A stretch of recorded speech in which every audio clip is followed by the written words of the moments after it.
ఆమేన్. హల్లెలూయా. దేవుని పిల్లారా, ఈనాటి మూల వాక్యం ఏంటంటే, ఆయనను మనము అడిగిన దానికంటే ఊహించిన దానికంటే అత్యధికమైన కార్యాలు చేసే దేవుడు. నిజంగా మరి విజయ్ కుమార్ మౌనిక విషయంలో దేవుడు వారు అడిగిన దానికంటే ఊహించిన దానికంటే అత్యధికమైన కార్యాన్ని దేవుడు చేశాడండి. నిజంగా చాలా నిందపడ్డాను అని బిడ్డ ఇందాక ఎంతో ఏడ్చి కన్నీరు సాక్షిని చెప్పుకున్నారు. నాకు బిడ్డలు లేకపోతే రకరకాలుగా ఆ యొక్క బాధ, వేదన, దుఃఖము నేను అనుభవించాను.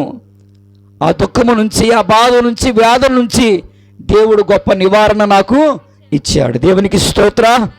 నిజంగా బిడ్డలు లేకపోవడం అనేటువంటిది అదొక చాలా వేదన, బాధ, దుఃఖకరమండి. అందుకని బైబిల్లో ఒక స్త్రీ వివాహమైన తర్వాత తనకి పిల్లలు లేకపోతే చాలా బాధపడ్డదండి.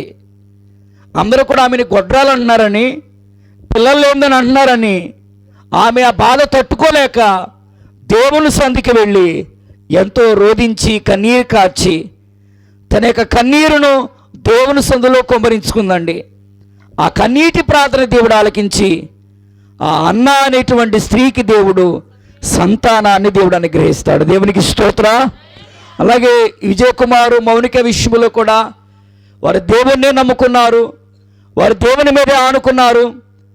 వారు వైద్యులను సంప్రదించినప్పటికీ, వారు డాక్టర్ల దగ్గరికి వెళ్ళినప్పటికీ ప్రతి విషయంలో కూడా ప్రేయర్ఫుల్గా, ప్రార్థనాపూర్వకంగా ప్రేయర్ చేయించుకొని ప్రతి చోటకి వెళ్ళేవారు.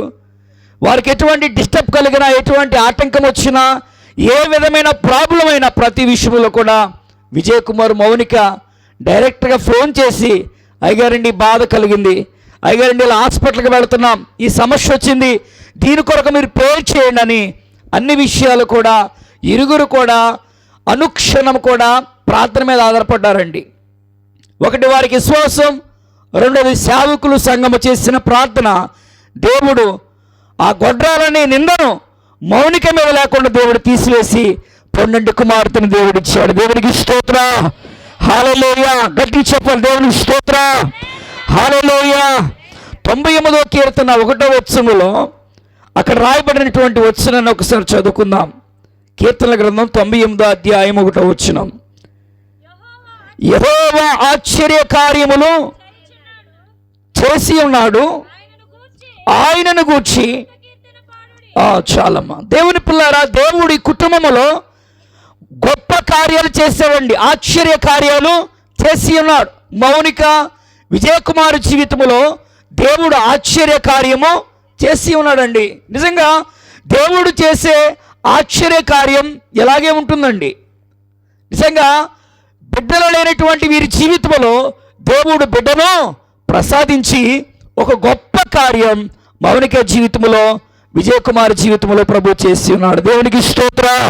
యెహోవాయే ఆశ్చర్య కార్యము వీరి కుటుంబంలో చేసి ఉన్నాడు.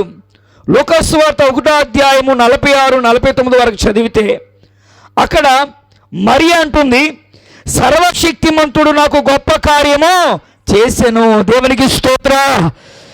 ఎవరు ఈ గొప్ప కార్యం చేశారంటే సర్వశక్తి కలిగిన యేసయ్య గొప్ప కార్యము చేశారు. మౌనిక విషయంలో, విజయకుమారి విషయంలో, మనందరి విషయంలో, ఈ లోకములో ఎవరి విషయంలో అయినా ఆశ్చర్య కార్యాలు చేసేది దేవుడే. దేవునికి స్తోత్ర. ఆ ఆశ్చర్య కార్యాలు చేసే దేవుడు ఎవరంటే సర్వశక్తిమంతుడు అంటండి. సర్వశక్తిమంతుడు ఆయన గొప్ప కార్యములు చేసే దేవుడై ఉన్నాడు. కీర్తన గ్రంథం 92వ అధ్యాయం 4వ వచనం చదివితే, యెహోవా నీ కార్యము చేత నీవు నన్ను సంతోషపరుచుచున్నావు. దేవునికి స్తోత్ర. దేవుడు తన కార్యము చేత ఈ కుటుంబాన్ని సంతోషపెట్టాడండి. దుఃఖములో ఉన్న ఈ కుటుంబాన్ని, బిడ్డలు లేని బాధలో, వేదల్లో ఉన్న ఈ కుటుంబాన్ని దేవుడు తన యొక్క ఆశ్చర్య కార్యము చేసి, సర్వశక్తిమంతుడు ఒక గొప్ప కార్యము చేసి, దేవుడు ఆయన కార్యము చేత ఈ కుటుంబాన్ని సంతోషపెట్టాడండి.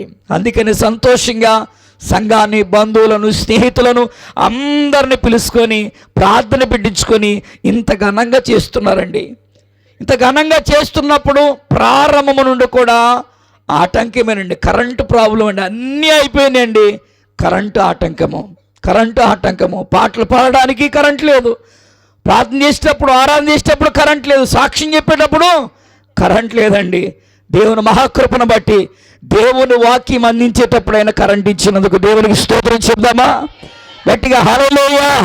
ఇక్కడ ఆయన వాక్యం ప్రకటించాలని దేవుని యొక్క చిత్తమై ఉన్నది. దేవుడు చేసిన కార్యాలను మనం వివరించేవారిగా ఉండాలంటండి. కీర్తన గ్రంథం 40వ అధ్యాయం 5వ వచనం చదివితే అక్కడ ఒక చక్కటి మాట ఉంటుంది. యెహోవా నా దేవా, నీవు మా ఎడల జరిగించిన ఆశ్చర్య క్రియలు. మరి ఈరోజు మౌనిక కానీ విజయ్ కుమార్ గారు చెప్పుకున్న సాక్ష్యం ఏంటంటే, దేవుడు మా ఎడల జరిగించిన ఆశ్చర్య క్రియలు. నొప్పులు రావడం లేదు, డెలివరీ అవ్వాలి, టైం వచ్చేసింది. ఎలా ఏ విధంగా ఆ యొక్క బిడ్డని కనాలి, ఏ విధంగా ఆ బిడ్డకి డెలివరీ అవ్వాలి అని ఎంతో టెన్షన్, ఎంతో కంగారు, ఏం చేయాలి అర్థం కానిటువంటి పరిస్థితి. కానీ దేవుడు మౌనికకి తోడుగా ఉండి ఆయన యొక్క ఆశ్చర్య కార్యం తన బిడ్డ జీవితంలో జరిగించినాడు. దేవునికి స్తోత్ర. దేవుని పిల్లారు ఎలాంటి ఆశ్చర్యకార్యం అంటే, ఆ బిడ్డ పుట్టగానంటండి ఆ యొక్క ప్రెస్ వాళ్ళు వచ్చి ఫోటో తీసుకొని ఆ ఫోటో ఫ్రేమ్ కట్టించి వాళ్ళకి ఇచ్చారంట. ఈరోజు పుట్టిన పిల్లలలో ఈ పిల్లే అందగత్తన్నారంటండి. దేవునికి స్తోత్ర. నిజంగా ఎంత ఆశ్చర్యము, ఎంత వండరో దేవుని పిల్లారా. నిజంగా వారి జీవితంలో దేవుడు చేసిన కార్యాల్ని ఏ విధంగా దేవునికి కృతజ్ఞతాస్తుతులు చెల్లించాలో ఆ విధంగా చెల్లించాలని వారు ఏలూరులో నుండి సమస్త పనులను విడిచిపెట్టి ఇక్కడ ప్రార్థన పెట్టించుకోవడానికి ఈ స్థలం ముందు వారి గృహానికి వారు చేరి వచ్చి ఉన్నారు. ఇంకా 86వ కీర్తన 9వ వచనం చదివితే అక్కడ రాయబడినటువంటి మాట దేవుని పిల్లారా, అక్కడ ఆశ్చర్య కార్యములు చేయవాడవు దేవుడు ఎవరంటే ఆశ్చర్య కార్యములు చేసే దేవుడు అంటండి. చదవడానికి టైం లేదు కనుక మీకు క్లుప్తంగా వివరిస్తున్నాను. అందరూ కూడా చక్కగా వాక్యమేనండి. దేవునికి స్తోత్రం చెప్పేటప్పుడు హల్లెలూయా చెప్పండి. దేవునికి స్తోత్ర. గట్టిగా దేవునికి స్తోత్ర. దేవుని పిల్లలారా, ఇక్కడ ఆయన చేసినటువంటి ఆశ్చర్య కార్యాలండి, దేవుడు చేసినటువంటి ఆశ్చర్య కార్యములు. మరి యొక్క ఆశ్చర్య కార్యాలు మన దేవుడు చేసే దేవుడు అండి. ఆయన నమ్ముకుంటే దేవుడు ఎవరికైనా ఆశ్చర్య కార్యాలు చేస్తాడండి. మరి ఈ రోజున మన జీవము గల దేవుని సంఘ సహవాసంలో అడుగుపెట్టిన ప్రతి ఒక్కరికి దేవుడు సంతానాన్ని ఇచ్చాడండి. నేను ఎవరికైతే పెళ్లి చేశానో దేవుని పిల్లారా, నా చేతుల ద్వారా ఎవరికైతే వివాహాలు చేశానో అందరికి దేవుడు బిడ్డలను ఇచ్చాడండి. దేవునికి స్తోత్ర. విజయ్ కుమార్ కోసమే నేను బాధపడేవాడిని. మౌనిక విజయ్ కుమార్ కోసం, ప్రభువా వాడు చిన్నప్పటి నుంచి నీలో పెరిగిన బిడ్డ, నీలో ఎదిగిన బిడ్డ, నా వెనకాల తిరిగాడు, నాతోనే ఉన్నాడు, నేను ఎక్కడికి పెడితే అక్కడికి వచ్చేవాడు, నీ సందులో పెరిగిన బిడ్డ, ఏంటి ప్రభు ఇలా ఆలస్యం చేసామని బిడ్డ కోసం ప్రత్యేకంగా ఉపవాసాలు ఉండి కూడా అమ్మగారు నేను ప్రార్థన చేసామండి. చిన్న వయసులో వివాహమైంది కానీ మరి సంతానం లేదు, చాలా బాధపడుతున్నారు. వారైతే బయటికి చెప్పుకోవడం లేదు కానీ చాలా బాధపడుతున్నారు. మేము కూడా బిడ్డ కొరకు ప్రార్థన చేస్తున్నాం. సంఘము కూడా బిడ్డల కొరకు ప్రార్థన చేస్తారు. ప్రభువా మా సంఘములో అందరికీ నువ్వు సంతానం ఇచ్చావు నాయన, మరి విజయ్ కుమార్ విషయంలో కూడా గొప్ప కార్యం చేయ ప్రభు అని ప్రార్థన చేస్తే సంఘం ప్రార్థన, దైవ సేవకుల ప్రార్థన, అమ్మగారు ప్రార్థన ఆలకించి దేవుడు చక్కటి పాపనిచ్చాడండి. దేవునికి స్తోత్ర. ఇది దేవుడు చేసిన కార్యం. దేవునికి స్తోత్ర. ఇది దేవుడు చేసిన అద్భుతం. దేవునికి స్తోత్ర. దేవుని పిల్లలు, ఇంకా ఒక చక్కటి వాక్యం ఉన్నదండి. యోబు గ్రంథం 37వ అధ్యాయం 7వ వచనం చదివితే, యోబు గ్రంథం 37వ అధ్యాయం 7వ వచనం చదివితే, మనుషులందరూ ఆయన సృష్టి కార్యమును తెలుసుకున్నట్లు, అందుకనే దేవుడు ఆశ్చర్యకార్యాలు చేస్తాడంటండి. ప్రతి మనుషులు కూడా, ఈ భూమి మీద ఉన్న ప్రతి మనుషుడు కూడా ఆయన సృష్టి కార్యములను తెలుసుకున్నట్లు దేవుడు ప్రతి ఒక్కరి జీవితంలో ఆశ్చర్యకార్యాలు చేస్తాడండి. ప్రతి ఒక్కరికి చేస్తాడండి. ఏ తేడా లేకుండా ఆయన దగ్గరకు వచ్చిన ప్రతి ఒక్కరికి, ఈ సృష్టిలో ఉన్న మనుషులందరికీ దేవుడు ఆశ్చర్యకార్యాలు చేస్తాడండి. దేవుడు ఎవరిని విడిచిపెట్టడండి, ఎవరికి అన్యాయం చేయడండి. ప్రతి ఒక్కరికి దేవుడు మేలే చేస్తాడు. సాధ్యమైనంత వరకు ప్రతి ఒక్కరి జీవితంలో దేవుడు తన ఆశ్చర్య కార్యాలు జరిగిస్తాడంటండి. ఇక్కడ చదివిన వాక్యం అదేనండి. ఈ సృష్టి అంతటిలో కూడా ఈ సృష్టి కార్యమును తెలుసుకున్నట్లు మనుషులందరికీ ఆయన సృష్టి కార్యం తెలుసుకోవడానికి ఆయన అద్భుతాలు చేస్తాడంటండి. మరొక వచనం చదివితే దేవుని పిల్లారా, కీర్తన గ్రంథం 46వ అధ్యాయం 8వ వచనం చదివితే, యెహోవా చేసిన కార్యములు వచ్చి చూడాలంటండి. మరి ఈరోజు మౌనిక విజయ్ కుమార్ జీవితంలో జరిగిన కార్యాల్ని మనందరం కూడా వచ్చి చూస్తున్నాం. దేవునికి స్తోత్ర.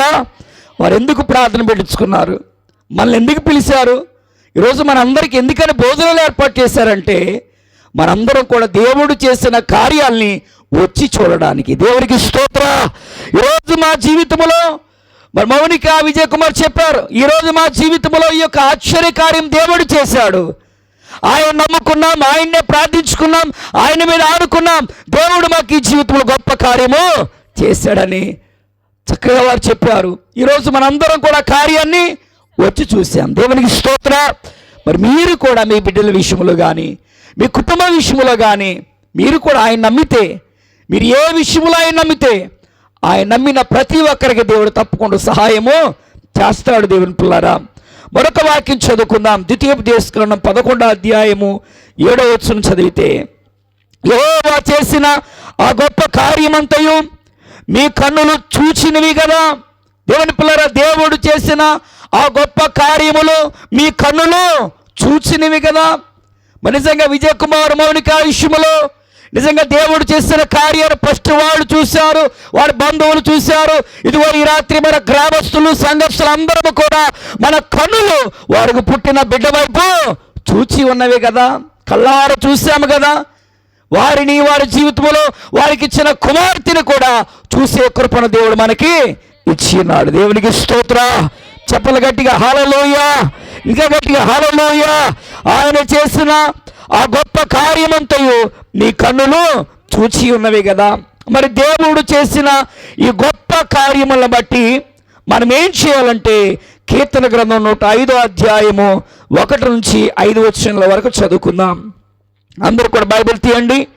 కీర్తన గ్రంథము 105వ అధ్యాయము 1 నుంచి మనం చదువుకుందాం. చదవమ్మా. యెహోవాకు కృతజ్ఞతాస్తుతులు చెల్లించుడి, ఆయన నామమును ప్రకటన చేయుడి, జనములను ఆయన కార్యములను తెలియచేయుడి, ఆయనను గూర్చి పాడుడి, ఆయనను కీర్తించుడి, ఆయన ఆశ్చర్య కార్యములన్నిటిని గురించి సంభాషణ చేయుడి, ఆయన పరిశుద్ధ నామమును బట్టి అతిశయించుడి. యెహోవాను ఎదుకువారు హృదయమందు సంతోషించుదురుగాక. యెహోవాను ఎదుకుడి, ఆయన బలమును వెతుకుడి, ఆయన సన్నిధిని నిత్యము వెతుకుడి. దేవునికి స్తోత్ర. దేవుని పిల్లలు, ఆయన చేసిన ఆశ్చర్య కార్యములను బట్టి మనము దేవునికి కృతజ్ఞతాస్తుతులు చెల్లించాలి. మరి దేవుడు వారికి ఇచ్చిన బిడ్డను బట్టి ఈ రాత్రి విజయ్ కుమార్ మౌనిక ఏం చెల్లిస్తున్నారు? దేవునికి కృతజ్ఞతాస్తుతులు చెల్లిస్తూ ఉన్నారు. ఎందుకని? దేవుడు వారి జీవితంలో ఆశ్చర్య కార్యము చేసి ఉన్నాడు. సంతానము లేని మౌనిక జీవితంలో దేవుడు సంతానాన్ని అనుగ్రహించి ఉన్నాడు. వివాహమై కొన్ని సంవత్సరాల తర్వాత దేవుడు చక్కటి పాపని వారికి అనుగ్రహించి ఉన్నారు. ఆ బిడ్డను తీసుకొని దేవుని సన్నిధికి వచ్చి దేవుని సన్నిధిలో మొదటిగా కృతజ్ఞతాస్తుతులు చెల్లించి ఈ రాత్రి వారి గృహములో అనేక మందిని పిలుచుకొని, సంఘాన్ని, సేవకులను, దేవుని బిడ్డలను, బంధుమిత్రులందరినీ పిలుచుకొని వారు దేవునికి కృతజ్ఞతాస్తుతులు చెల్లిస్తున్నారంటండి. మరి నిజంగా ఎలా ఆయనకి మనం ఇంకా కృతజ్ఞతాస్తుతులు చెల్లించాలంటే 107వ అధ్యాయం చదవండి. కీర్తన గ్రంథము 107వ అధ్యాయము 8వ వచనం ఒకసారి చదువుకుందాం. ఆయన కృపను బట్టి నరులకు ఆయన చేయు ఆశ్చర్య కార్యములను బట్టి వారు యెహోవాకు కృతజ్ఞతాస్తుతులు చెల్లించుదురుగాక. హల్లెలూయా. నరులకు దేవుడు చేసే కార్యాలను బట్టి నరులైన ప్రతి ఒక్కరు కూడా దేవునికి కృతజ్ఞతాస్తుతులు చెల్లించాలండి. మరి రోజున మరి మౌనిక విజయ్ కుమార్ కూడా అదే పని చేశారు. దేవుడు మా కుటుంబంలో, మా జీవితంలో ఒక ఆశ్చర్య కార్యం చేసి ఉన్నాడు. ఆ ఆశ్చర్య కార్యమును బట్టి మేము దేవునికి కృతజ్ఞతాస్తుతులు చెల్లించాలని వారు దేవునికి కృతజ్ఞతాస్తుతులు చెల్లించి ఉన్నారు. మరొక వాక్యం దేవుని పిల్లరా, కీర్తన గ్రంథం 103వ అధ్యాయం 1వ వచనం 2వ వచనం చదువుకుందాం. కీర్తన గ్రంథం 103వ అధ్యాయము 1, 2వ వచనం చదువుకుందాం. నా ప్రాణమా యెహోవాను సన్నుతించుము, నా అంతరంగమున సమస్తమా ఆయన పరిశుద్ధ నామమును సన్నుతించుము. నా ప్రాణమా యెహోవాను సన్నుతించుము. ఆయన చేసిన ఉపకారములలో దేనిని మరొకము. దేవునికి స్తోత్ర. చెప్పల చేతులెత్తి గట్టిగా హల్లెలూయా, ఇంకా గట్టిగా హల్లెలూయా. ఆయన చేసిన ఉపకారములలో దేనిని మర్చిపోకూడదండి. చాలామందికి దేవుడు ఉపకారాలు, ఆశ్చర్యకార్యాలు, అద్భుతాలు చేస్తారు కానీ మర్చిపోతారండి. మర్చిపోవద్దు. మరి ఈ రోజున వారు మర్చిపోకుండా మొదటిగా దేవునికి కృతజ్ఞతాస్తుతులు చెల్లిస్తున్నారండి. నిజంగా ఆయనకి స్తుతులు చెల్లించాలండి. ఆయన చేసిన ప్రతి ఉపకారమును బట్టి ఆయన మనం జ్ఞాపకం చేసుకోవాలి. నా ప్రియమైన దేవుని పిల్లరా, ఉపకారము చేసేవారికి మనం అపకారము చేయకూడదండి. మనకు ఉపకారం చేసింది దేవుడు, మన జీవితంలో అద్భుతం జరిగించింది దేవుడు, మన కుటుంబంలో మేలు చేసింది దేవుడు. మనుష్యులకు మనం ఘనతనిచ్చేవారిగా ఉండకూడదండి. ఏ ఒక్క నరమాత్రుడికి మన బిడ్డ ద్వారా, మన ద్వారా ఘనత రాకూడదండి. మన బిడ్డ ద్వారా, మనకు దేవుడిచ్చిన కుమార్తె ద్వారా, మీ ద్వారా, మనందరి ద్వారా దేవునికి తప్ప ఎవరికి మహిమ తెచ్చేవారిగా ఉండకూడదు. ఎందుకంటే సంతానాన్ని కలిగించింది దేవుడు. కుమారులు యెహోవా అనుగ్రహించు స్వాస్థ్యము, గర్భఫలము ఆయన ఇచ్చి బహుమానము. దేవునికి స్తోత్ర. మరి ఈరోజు ఒక బహుమానాన్ని దేవుడు ఇచ్చాడండి. ఎవరో ఎంతోమంది ఎన్నెన్నో బహుమానాలు తీసుకొచ్చిస్తారు, కానీ దేవుడిచ్చే బహుమానం ఏమిటి తెలుసా అండి? పిల్లలు. మనం ఇచ్చే బహుమానాలు వస్తువుల రూపంలో ఉంటాయి, కానీ దేవుడు బిడ్డల రూపంలో దేవుడు మనకి బహుమానాలు ఇస్తాడండి. దేవునికి స్తోత్ర. కుమారుల్ని ఇస్తాడండి, కుమార్తెల్ని ఇస్తాడండి. వివాహం కాని వారికి దేవుడు వివాహం జరిగిస్తాడు. వివాహం జరిగిన వారికి దేవుడు వారికి కంపల్సరిగా బిడ్డల్ని ఇస్తాడండి. తనకు నిజముగా మొరపెట్టు వారికి తప్పకుండా దేవుడు సహాయము చేస్తాడండి. మౌనిక ప్రార్థన దేవుడు విన్నాడు, విజయకుమార్ ప్రార్థన దేవుడు విన్నాడండి. ఆయన అన్ని హస్తుడు కాదండి. బిడ్డలు ఎంతో గొప్ప పరిచర్య చేశారండి మందిరంలో. విజయకుమార్ కానీ మౌనికే కానీ ఫస్ట్ కిందన్న మందిరం కట్టేటప్పుడు ఆ మందిరం యొక్క ప్లాస్టింగ్ల విషయంలో, దేవుని పరిచర్య విషయంలో, దేవుని పని విషయంలో ఎంతో నమ్మకస్తుడు విజయకుమారు. మౌనిక కూడా అలాగే ఇంటికొచ్చి మందిరం అంతా శుభ్రంగా ఊడ్చి పరిచర్య చేసే బిడ్డ. నిజంగా వారు దేవుళ్ళు నిలబడ్డారండి.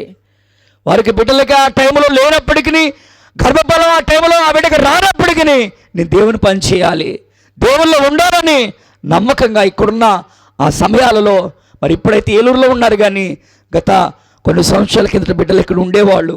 ఇక్కడ ఉన్నప్పుడు దేవుని సందులోనే పరిచర్య చేసేవారు. దేవుని కొరకే ఒక పాత్రగా ఇరుగురు భార్యాభర్తలు వాడబడేవారు. మరి అందుకని దేవుడు వారిని విడిచిపెట్టలేదండి. దేవునికి స్తోత్ర. తను ప్రేమించే వారికి అనగా ఆయన సంకల్పం చొప్పున జీవించి ప్రతి ఒక్కరికి దేవుడు సమస్తము సమకూడి మేలుకరంగా దేవుడు చేస్తాడండి. ఆయన అన్యాయస్తుడు కాదండి. ఆలస్యమైన అందమైన బిడ్డను దేవుడు ఇచ్చాడు. నమ్మిన వారు దేవునికి స్తోత్రం చెప్దామా? దేవుని పిల్లల మందిరాన్ని తీసుకొస్తే ముద్దులు పెట్టుకున్నట్టు వదిలిపెట్టట్లేదండి. పిల్ల ఎంత చక్కగా ఉందో, ఎంత అందంగా ఉందో, దగ్గరికి తీసుకొని ఫోటోలు తీసుకొని, అమ్మగారు నేను ఫోటోలు తీసుకున్నా, ఆ బిడ్డను చూస్తున్నా అంత అందంగా ఉంది, ఒక సెలబ్రిటీ లాగా ఉందండి. దేవుడికి స్తోత్ర. అంటే దేవుడు ఒక అందమైన పాపను దేవుడు ఇచ్చాడండి. అంటే దేవుడిచ్చిన బిడ్డ కనుక అంత శ్రేష్టంగా ఉన్నది. మరి దేవుడిచ్చిన ఆ బిడ్డని ఇప్పుడు మౌనిక విజయకుమార్ ఎలా పెంచాలి? దేవుని కొరకు పెంచాలి, దేవుని బిడ్డగా పెంచాలి, దేవుని కుమార్తెగా పెంచాలి. మాకు దేవుడు బిడ్డనిచ్చాడు కదా అని ఎలా పడితే అలా పెంచితే దేవుని పిల్లరా పిల్ల జీవితం పాడైద్ది. దేవుడిచ్చిన బిడ్డని, దేవుడిచ్చిన కుమార్తెని దేవుని యందలి భయభక్తులతో ప్రార్థనలో చిన్నప్పటి నుంచే దేవుని సన్నిధికి తీసుకెళుతూ ప్రార్థనలకు నడిపిస్తూ దేవుని ఎదిగేటట్టుగా చేస్తే ఆ పిల్ల రేపు ప్రయోజకురాలై గొప్ప ఉన్నతమైన స్థితిని దేవుడు ఆ బిడ్డకి ఇస్తాడండి. దేవునికి స్తోత్ర. బాల్యదనమందే సృష్టికర్తను స్మరణకు తెచ్చుకోవాలంటండి. బాల్య వయసులో ఉన్నప్పుడే పిల్లలకు మనం ఏం నేర్పించాలి తెలుసా? యేసయ్యా యేసయ్యా అని చెప్పు అని చెప్పాలి పిల్లలకి. హల్లెలూయా చెప్పు అని చెప్పాలి. ఓ పాట పాడు అని చెప్పాలి. చప్పట్లు కొట్టు అని చెప్పాలి. చిన్నప్పటి నుంచి దైవిక సంబంధమైన వాటిని మన పిల్లలకు మనం నేర్పించాలి. కానీ అమ్మ తిట్టు, బూతులు తిట్టు, లేకపోతే అలాగాను ఇలాగాను వాళ్ళని తిట్టు వీళ్ళని తిట్టు అని ఇంకా చెడ్డ మాటలు చెడ్డ జీవితం మనం నేర్పిస్తే దేవుని పిల్లరా, రేపు పెద్ద ఎదిగిన తర్వాత వాళ్ళు నేర్చుకున్న వాటిని, వాళ్ళు మొక్కలుగా ఉన్నప్పుడు ఏమి నేర్చుకున్నారో వాళ్ళు పెద్ద ఎదిగిన తర్వాత కూడా అదే చేస్తారండి. చిన్నప్పటి నుంచి మనం దైవభక్తి నేర్పిస్తే, చిన్నప్పటి నుంచి ప్రార్థన, వాక్యము, దేవుని ఆరాధన, దేవుని సన్నిధిని నేర్పిస్తే వారు పెద్దవారైన తర్వాత వారు కుడికే కానీ ఎడమకే కానీ తొట్టెళ్ళకుండా మీరు చెప్పిన మాట వింటారు. వాళ్ళకి మంచి భవిష్యత్తును దేవుడిస్తాడండి. దేవునికి స్తోత్ర. దేవుడు మాట విన్న ఎస్తేరుకి ఒక మంచి భవిష్యత్తును ఇచ్చాడండి. దేవుని పిల్లలు, దేవుని యందు భయభక్తులు కలిగి ఉన్నది కనుక ఎస్తేరు ఒక దేశానికి రాణి అయిపోయింది. దావీదు గొర్రెలు కాసుకున్న వ్యక్తి దేవుని యందు భయభక్తులు పెరిగినవాడు కనుక అతడు కూడా ఒక దేశానికి రాజు అయిపోయాడు. యోసేపు కూడా దేవుని యందు భయభక్తులు కలిగిన వాడు కనుక అతడు కూడా ఈజిప్టు దేశానికి ప్రధానమంత్రి అయ్యారండి. ఈ ముగ్గురు దగ్గర డబ్బు లేదు, పలుకుబడి లేదు, పేరు ప్రతిష్ఠత లేదు, ఏమీ లేదు. వారు దేవుని యందు భయభక్తులు మాత్రమే నిలిపారు. వారు భయభక్తుల్లో పెరిగిన ఆ దేవుని యందలి భయభక్తులే వారిని గొప్పవారిగా చేసింది. దేవుని ఆశీర్వాదాలు మనల్ని గొప్పగా దీవిస్తాయండి. ఒక ఉన్నతమైన స్థానాన్ని దేవుడు మనకు కలిగిస్తాడండి. దేవుని ద్వారా అసాధ్యమైనది ఏది కూడా లేదు. ఆయనకి సమస్తము సాధ్యమే. మన పిల్లల్ని దేవుడు డాక్టర్లుగా చేస్తాడు, మన పిల్లల్ని దేవుడు ఇంజనీర్లుగా చేస్తాడు, మన పిల్లల్ని దేవుడు కలెక్టర్లుగా చేస్తాడు, మన పిల్లల్ని దేవుడు పోలీసులుగా చేస్తాడు. మన దేవుడు మన పిల్లలు మనం ఊహించిన దానికంటే, మనం అడిగిన దానికంటే అత్యధికమైన కార్యాలు దేవుడు చేస్తాడు. నమ్మిన వారు గట్టిగా దేవుడికి స్తోత్రం చెప్పండి, గట్టిగా చెప్పాలి హల్లెలూయా. కనుక నా ప్రియ దేవుని పిల్లలారా, ఆయన చేసిన ఉపకారములను మనం దేనిని మర్చిపోకూడదు.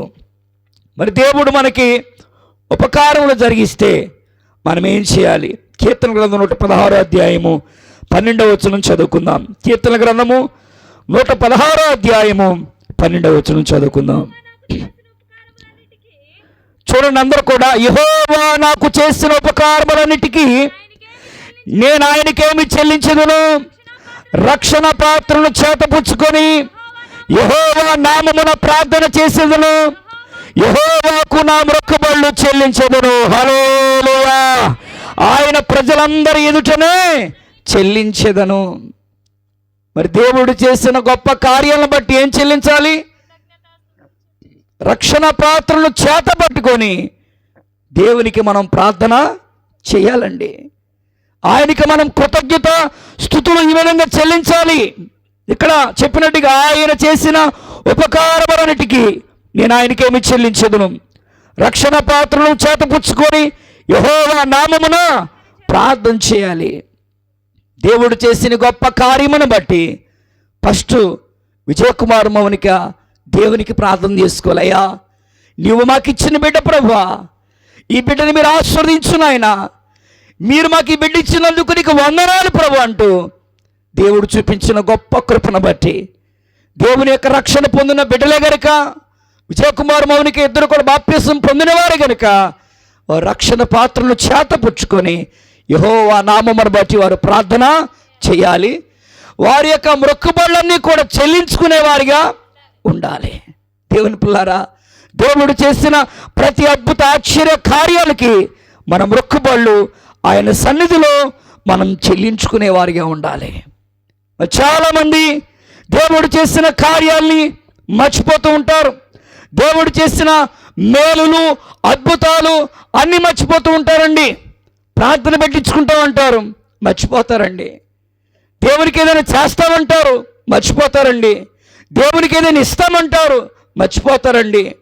ఈ విధంగా చాలాసార్లు మన జీవితంలో కొన్ని కష్టాల్లో, కొన్ని బాధల్లో, కొన్ని నష్టాల్లో, కొన్ని సంతోషాల్లో కూడా ఇది చేస్తాను అన్న మొక్కుని ఉండవచ్చు, అది చేస్తాను అని మొక్కుని ఉండవచ్చు. నీవు మొక్కుకున్న మొక్కుబడి ఏదైనా సరే అది చెల్లించడానికి ఆలస్యము చేయకూడదండి. మరి దేవుడు చక్కటి కుమార్తెనిచ్చాడు. ఆ కుమార్తెను బట్టి యెహోవా నామమును బట్టి మీరు కృతజ్ఞతాస్తుతులు చెల్లిస్తూ ఉన్నారు.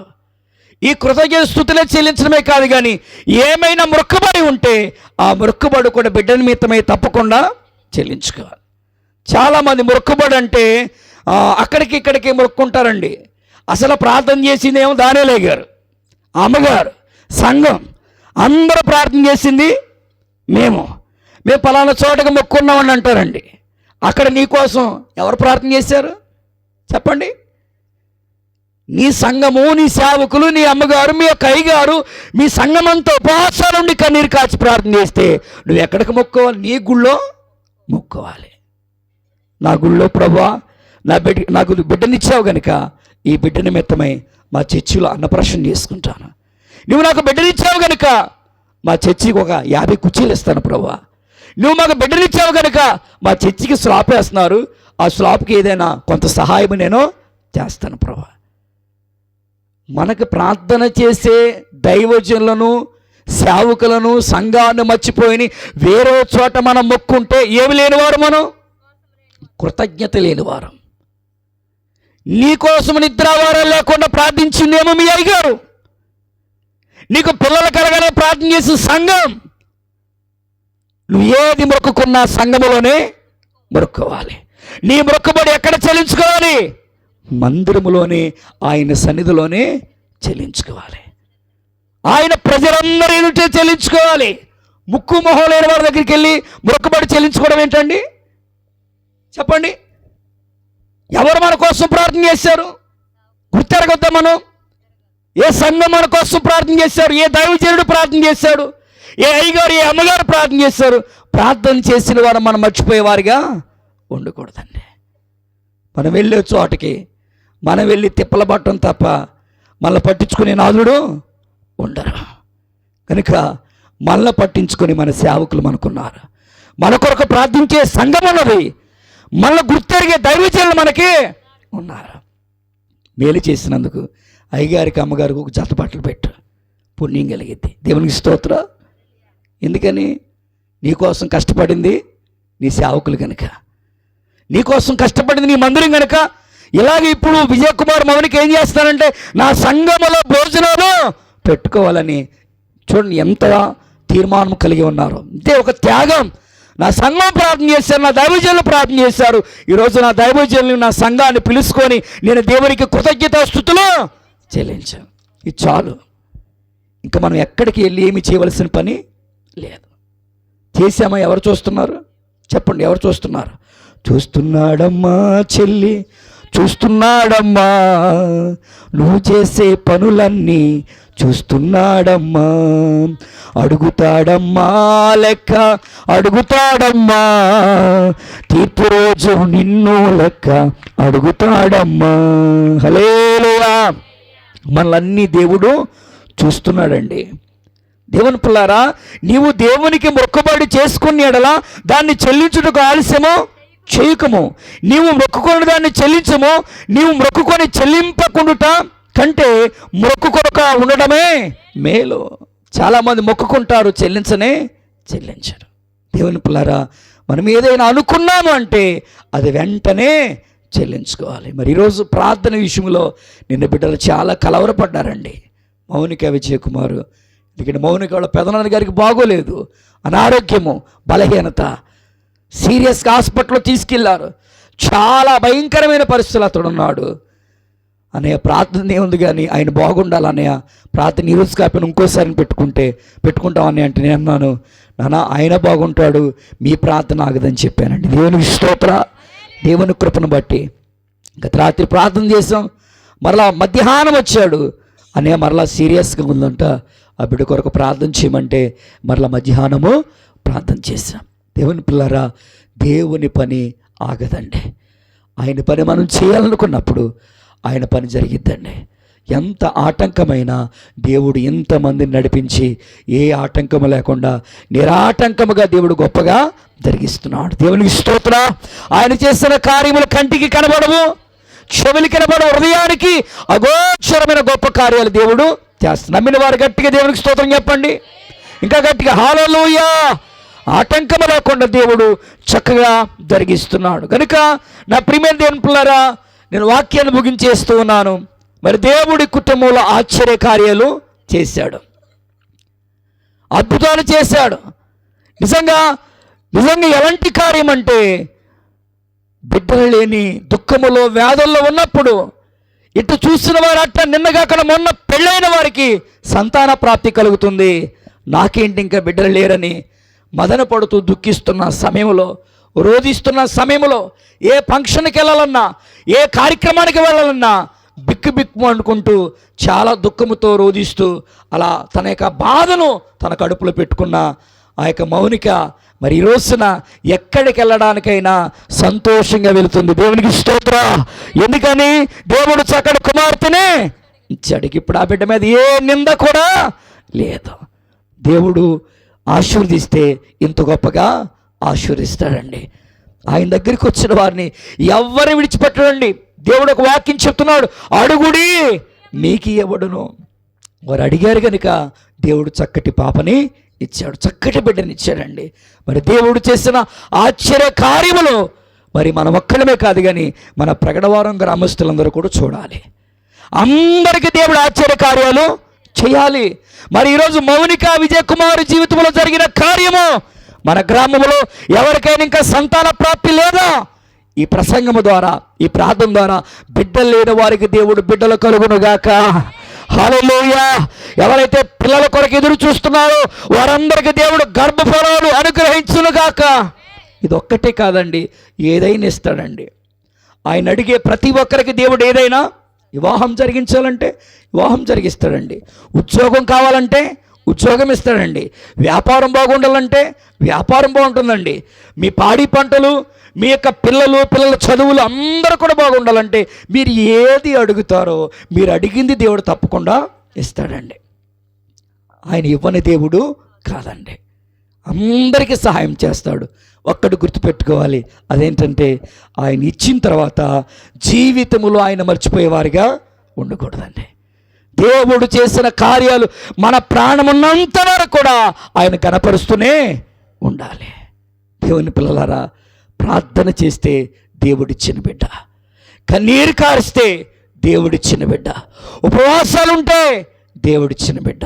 ఆ భార్యాభర్తలిద్దరు కూడా మందిరానికి వచ్చి దేవుని పరిచర్య చేస్తే వారి పరిచర్య చూశాడు దేవుడు, వారి కష్టాలు చూశాడు దేవుడు, వారి ప్రార్థన దేవుడు చూసి వారి శ్వాసాన్ని బట్టి కూడా దేవుడు వారికి బిడ్డని అనుగ్రహించాడు. మరి వీరి యొక్క విశ్వాసం బిడ్డనిచ్చాడు కదా అని ఇక ప్రార్థన మానేసేవారిగా ఉండకూడదు. మరీ ఎక్కువగా వారు ఏం చేసుకోవాలి? ఈ బిడ్డను దేవుడిచ్చినందుకు మరీ ఎక్కువగా వారు దేవునికి కృతజ్ఞతాస్తుతులు చెల్లించాలి. అప్పుడు ఆ బిడ్డ ఆరోగ్యంగా పెరుగుతుందండి. దేవునికి స్తోత్ర. మధ్యలో ఎటువంటి శోధనలు, ఆటంకాలు రావండి. దేవుడు చేసిన కార్యాలు మర్చిపోయి ప్రార్థన మానేసి, మందిరం మానేసి, నాకు దేవుడు బిడ్డల్ని చేశాడు, ప్రార్థన పెట్టించుకున్నా అయిపోయింది అని మరలా మన ఇష్టవచనలు మనం జీవిస్తే కంపల్సరిగా ఏదో ఒక ఎదురు దెబ్బ ఏదో టైంలో తప్పకుండా తగిలిద్దండి. నేను చెప్పక్కల్లా, నేను ఈ మాట చెప్పకపోయినా దేవుణ్ణి మర్చిపోతే ఎలాంటి వారైనా బాధపడతారండి. నేను ఇలా అనకపోయినా మీరు దేవుడు చేసిన కార్యాన్ని మర్చిపోయి మీరు మీ ఇష్టవచనలు జీవించండి, తప్పకుండా దేవుడు ఊరుకోడండి. ఆయన చేసిన ఉపకారములను దేనిని మర్చిపోకూడదండి, మర్చిపోకూడదు. ఎప్పుడు జ్ఞాపకం చేసుకుంటూ, ఎప్పుడు ఆయనకి కృతజ్ఞతాస్తుతులు చెల్లిస్తూ ఆయన కొరకే మనం జీవించేవారిగా ఉండాలి. ఈ బిడ్డను బట్టి వారు నిజంగా దేవునికి వారి జీవితాల్ని ప్రణార్పణలుగా అర్పించాలి. ఒక నిందను తీసేశాడు, ఒక బాధను తీసివేశాడు, బిడ్డలేనన్న ఆ యొక్క నిందను తీసివేసి ఒక మంచి ఆశీర్వాదకరమైన దీవెనకరమైన జీవితాన్ని విజయకుమారికి, మౌనికకి దేవుడు ఇచ్చాడు. వారి ప్రార్థనలు మరొకటి కోరుకున్నారు, మరలా దేవుని చిత్తమైతే ఈ సంవత్సరంలో ఒక ఇల్లు కట్టుకోవాలనుకుంటున్నాం. దేవునికి స్తోత్ర. ఆ ఇల్లు కూడా కట్టుకోవడానికి దేవుడు ద్వారాలు తెరుచునుగాక, దేవుడు కార్యాలు జరిగించునుగాక. వెంటనే మరలా కార్యము జరగాలి. మనందరం కూడా వచ్చి ప్రార్థన చేసి శంకుస్థాపన చేయాలి. ఆమేన్ చెప్పండి. ఆయనకు అసాధ్యమైనది ఏది కూడా లేదు. అలాగా అనేకమైన కార్యాలు విజయకుమార్ జీవితంలో, మౌనిక జీవితంలో, వారికి పుట్టిన పాప జీవితంలో జరగాలి.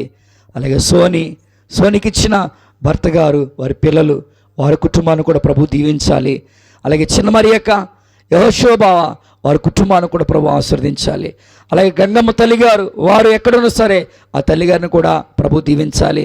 నిజంగా విజయ్ కుమార్ని పెంచి పెద్ద చేసి వారు అన్ని విషయాలు చూసుకున్న మరి అందుగుల నందయ్య గారు, శాంతమ్మ గారమ్మ, నిజంగా వారు ఉండటమైతే ఎంత సంతోషంగా ఉండేదే. మరి నిజంగా వారు లేనప్పటికీ మరి నిజంగా వారి యొక్క గృహములో మరి వారిని తలుసుకునే కృపను దేవుడు మనకిచ్చారు. మంచి వాళ్ళు. నిజంగా వారు లేకపోయినప్పటికీ దేవుడు ఒక చక్కటి గృహాన్ని మరి విజయ్ కుమార్కి ప్రభు ఇచ్చున్నారు. దేవుని యొక్క ఆశీస్సులు, దేవుని యొక్క దీవుల్లో మరి బిడ్డపై ఉండాలని ఒక సేవకుడికి నేను కోరుకుంటున్నాను. ఎప్పుడు కూడా ఎల్లవేళలా విజయ్ కుమారు చిన్నప్పటి నుంచి మరి నాయనకలు తిరిగిన వ్యక్తి. మరి విజయ్ కుమారు, అలాగే రామస్వామి, సత్యనారాయణ, ఇంకా చాలామంది, రాజేష్, చాలామంది మన గ్రామంలో పిల్లలందరూ కూడా ఇప్పుడు పెళ్ళయి అందరూ కూడా పిల్లల్ని ఎత్తుకుని తిరుగుతున్నారు. వాళ్ళందరూ చిన్నప్పటి నుంచి వాళ్ళు 1వ తరగతి కాడి నుంచి వారు హై స్కూల్కి వెళ్ళి కాలేజీల వరకు కూడా నాతోనే ఉన్నారండి చాలామంది పిల్లలు. ఆ పిల్లలందరిని బట్టి నేను దేవుని స్తుతిస్తున్నాను. అలాగే విజయ్ కుమారు మరి చాలా ఎక్కువగా దేవుని సహవాసం కలిగిన వ్యక్తి. మరి ఆ బిడ్డకి ఎప్పుడు ఎల్లవేళలా దేవుని కృప, దేవుని కాపుదల తోడుగా ఉండాలి. మరలా వారు ఇక్కడికి వచ్చి మరి ఇల్లు విషయంలో మరి ఆ యొక్క ఇంటి కట్టుకోవడానికి దేవుడు ద్వారాలు తెరవాలి. ఇంకా ఇలాంటి ప్రార్థన ఇంకా గొప్పగా మరొకసారి పెట్టుకోవాలి. దేవునికి స్తోత్రం. ఆయన చేసిన ఉపకారముల కుమారుడు కానీ అలాగే మౌనిక కానీ వీళ్ళిద్దరూ కూడా దేవుణ్ణి మర్చిపోకూడదు. అట్టి కృప దేవుడు ఈ కుటుంబానికి, ఈ బిడ్డలకు, ప్రార్థనకు వచ్చిన మన అందరికీ ఆయన ఆశీర్వాదములు సదాకాలం తోడే నడిపించునుగాక. ఆమేన్. అందరూ కూడా కళ్ళు మూసుకున్నట్లయితే ప్రార్థన చేసుకుందాం. దేవుడు మనతో మాట్లాడిన ఇక మాటలు ఎత్తి అందరూ కూడా ఒక చిన్న ప్రార్థన చేసుకుందాం. అందరూ కళ్ళు మూసుకోండి. దేవుని పిల్లారా, ఆయన చేసిన ఆశ్చర్య కార్యములను బట్టి, ఆయన చేసిన గొప్ప కార్యములను బట్టి అందరం కూడా దేవునికి కృతజ్ఞతాస్తుతులు చెల్లిద్దాం. ఒక్కసారి అందరూ కూడా లేచి నిలబడతారా? అందరూ కూడా ఇప్పుడు వారు కూర్చున్నారు. ఒక్కసారి అందరం లేచి నిలబడి మనందరం దేవునికి స్తుతులు చెల్లిద్దాం, ప్రార్థన చేద్దాం. అందరూ కూడా ఎక్కడున్న వారు అక్కడే అందరూ కూడా లేచి నిలబడి దేవునికి కృతజ్ఞతాస్తుతులు చెల్లిద్దాం. దేవుడు తన వాక్యం ద్వారా మనతో మాట్లాడినందుకు అందరం కూడా దేవునికి స్తుతులు చెల్లిద్దాం. ఋతువిట్రమ్మ అందరూ కూడా ప్రార్థన చేయండి. ప్రతి ఒక్కరు కూడా దేవునికి ప్రార్థన చేద్దాం, దేవునికి కనపరచుదాం. మరి దేవుడు ఇంకా అనేకమైన అద్భుతాలు, ఆశ్చర్య కార్యాలు ఈ కుటుంబంలో జరిగించినట్లు మనం ప్రార్థన చేద్దాం. అందరూ కూడా 2 చేతులు పైకెత్తి ప్రార్థన చేద్దామా? ఇప్పుడు వరకు యేసయ్య మనతో మాట్లాడారు. మరి మన దైవజనుల నుంచి మరి చక్కటి మాటలు దేవుడు మనకు అనుగ్రహించారు. ఆయన చేసిన ఉపకారములను బట్టి మనం దేవునికి కృతజ్ఞతాస్తుతులు చెల్లించాలని మరి దేవుడు మనతో మాట్లాడారు. ఆయన మాట్లాడిన